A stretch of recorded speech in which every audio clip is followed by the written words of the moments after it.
Magandang tanghali po sa inyo lahat. Sa lahat-lahat po ng mga manonood dyan at sa mga subscriber ko po na dati ko pong subscriber na mga manonood po dyan. Kamusta na po kayo at shoutout po. At ganun din po sa aking mga kaibigan dyan na antingero at mga antingera. Kamusta po kayo at shoutout din po.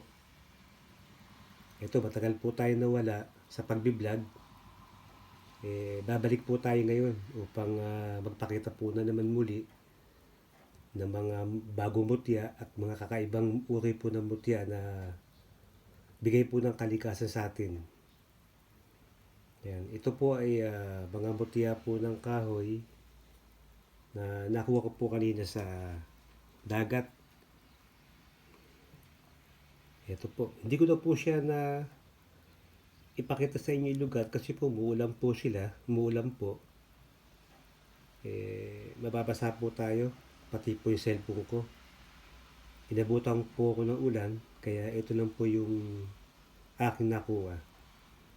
Ito pong papakita ko ito ay isa pong uri po ng mutya po ng kahoy na sa tagal po ng panahon naging bato na po siya. Yan. Dati po itong kahoy. Tapos naging bato na po siya. Yan. Kalawang po siya. Yan. Kalawang. Oh. Ito po'y kulay itim po to. Itim. Nakuha ko po sa dagat na tinatawag pong digdum kalawang po. Yan. Napakagandang mutya po to. Nakakaiba po siya. Yan. Kahoy na kahoy po siya. Yan. Para po siyang bakal. Yan. Para po siyang bakal. Digdum kalawang. Yan. May kalawang po siya. Oh. Kita-kita po siya. Tapos, ngayon po yung likod niya. Kulay itim po ito dati. Mas meron po siyang nagkukulay dilaw. Ayan po yung kawangis niya. Yan, maganda po ito. Hindi po ito kalakihan. Tama lang po siya. Pinopokus ko lang po siya. Kaya po malaki. Yan, malakas po. Ayan po, dahil pong gabay. Ayan po yung kalawang niya. Oh. Yan. Batong-bato na po siya. Bato po. Dati po itong kahoy na naging bato. Ayan. Magandang uri po ng mutya po ito. Mutya po ng kahoy na naging bato. Tapos pakita ko po ito isa. Ito. Ayan din po. Isa rin po itong mutya po ng kahoy na napakaganda. Na ayan po yung ibabaw niya. Crystallized na po ito. Ito po ay tagos po sa liwanag. Crystallized na po siya. Mas matanda po ito kaysa po dito. Ayan po yung bakat po ng kahoy niya. Na dati po siyang kahoy na bulok. Ayan po yung kawangis na kitang-kita po yung evidence. Ayan po yung ibabaw niya. Ayan po yung ilalim. Ayan, bakat po yung, ito po yung likod. Dati po itong kahoy. Sa tagal po ng ilang daan taon na siya po kinain na po ng pagkaputi na crystallize. Yan, malakas po siya. Kaya napakaganda po itong mutya. Oh. Yan, bihira lang po yung ganitong mutya. Ito po yung nakuha ko po sa dagat. Yan, mga gandang mutya po ito. Malalakas po. Ito po yung isa nakuha ko. Yan, mga magandang uri po ito ng mutya. Yan. May mga gabay po siya. Yan, maganda po yung kawangis. Halos bakat na bakat po yung kahoy. Ayan po yung likod niya. Crystallized na po siya. Ayan po yung butas po ng kahoy. Sa tagal po ng ilang daang taon, naging ganito na po siya. Kaya magagandang mutya po to. Yan po yung kawangis niya. Magandang mutya po.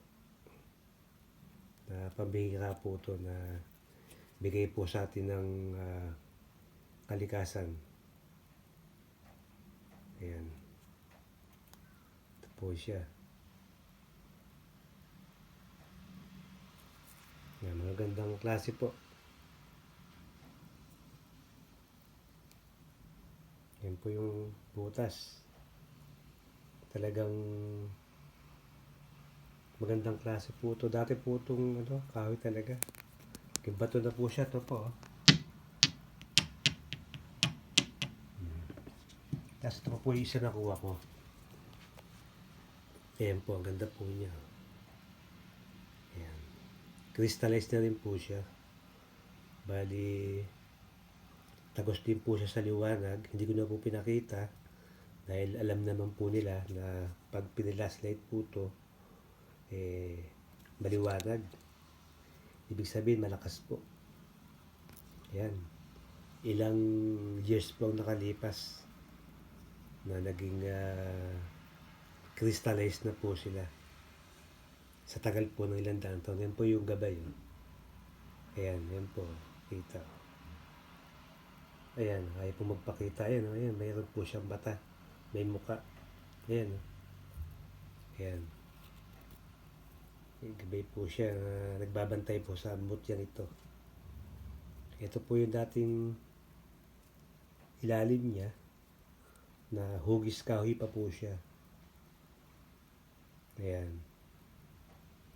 Hugis kahoy po siya na magandang mutya. Ayan. Maganda po lahat sila na hindi po ito basta-basta nakukuha lang. Dahil ito po kung mga mutyang ito, bago ko po makakuha, may mga dasal po ito na ibibigay po sila, lalapit po sila sa iyo para magpakita po sila.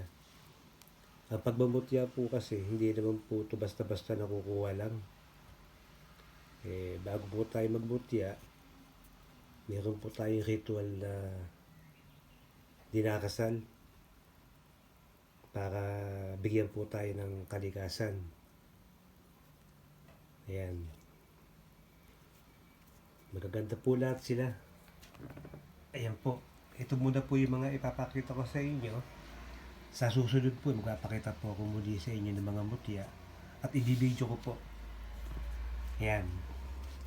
Sige po, maraming salamat po sa inyo. Sa lahat-lahat po ng mga manonood dyan at sa mga kaibigan ko po na hindi ko na po sila naitetext. Siguro po pagbalik ko pong itong pagmumutya ko po muli ngayon ay magpaparamdam na po ako sa kanila.